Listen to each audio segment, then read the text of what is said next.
បាទនៅពេលនេះផងដែរសូមធ្វើការចាប់ផ្ដើមនៃការរត់ម៉ារ៉ាតុនដោយមោទកភាពបាទព្រឹកនេះ NTC Group របស់យើងបានរៀបចំនៅកម្មវិធីរត់ប្រណាំងជាលក្ខណៈមិត្តភាពនិងចូលរួមអបអរសាទរខួប30ឆ្នាំនៃការបង្កើត NTC Group ដែលជាក្រុមហ៊ុនដែលផ្ដល់សេវាអប់រំដ៏ធំជាងគេនៅប្រទេសកម្ពុជាមានសាលារៀនសវណ្ណភូមិសាលាអន្តរជាតិ East West សាលាអាមេរិកកាំងប៉ាស៊ីហ្វិកសាលាកុមារប៉ាស៊ីហ្វិកនិងមជ្ឈមណ្ឌលប្រឡង NTC Group ដែលមានបុគ្គលិកថ្នាក់ដឹកនាំទាំងអស់ចូលរួមជាង300នាក់ដែលយើងរត់កម្មវិធីមួយដែលមានឈ្មោះថារត់ដោយមោទកភាពគោលបំណងនៃការរត់ប្រណាំងនេះគឺយើងទី1គឺដើម្បី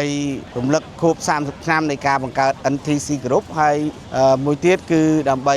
អបអរសាទរនៅការបើកដំណើរការសាខាសាលារៀនសវណ្ណភូមិទី2ក្រុងបរសេនុហើយក៏ដូចជាបំផុសនៅស្មារតីសាមគ្គីនិងស្មារតីស្រឡាញ់កីឡារបស់បុគ្គលិករបស់យើងដើម្បីថែរក្សាសុខភាពហើយនឹងផ្សព្វផ្សាយនៅវិស័យទេសចរណ៍ដែលជា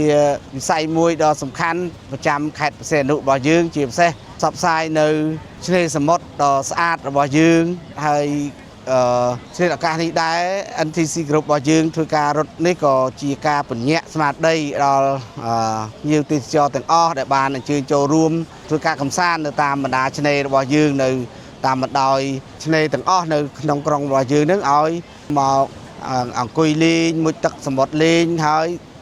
សូមកុំបោះសម្រាមចោលរួមចំណែកសម្អាតឆ្នេររបស់យើងឲ្យកាន់តែមានភាពស្អាតនិងភាពទាក់ទាញឲ្យសមទៅនឹងឈ្មោះឆ្នេររបស់យើងដែលទទួលបានពានរង្វាន់ឆ្នេរស្អាតហើយនឹងឈ្មោះមួយដ៏អស្ចារ្យដែលអន្តរជាតិគេបានផ្ដល់ឲ្យយើងនោះគឺតារារះនៃភាគនិរដីបាទសូមអរគុណ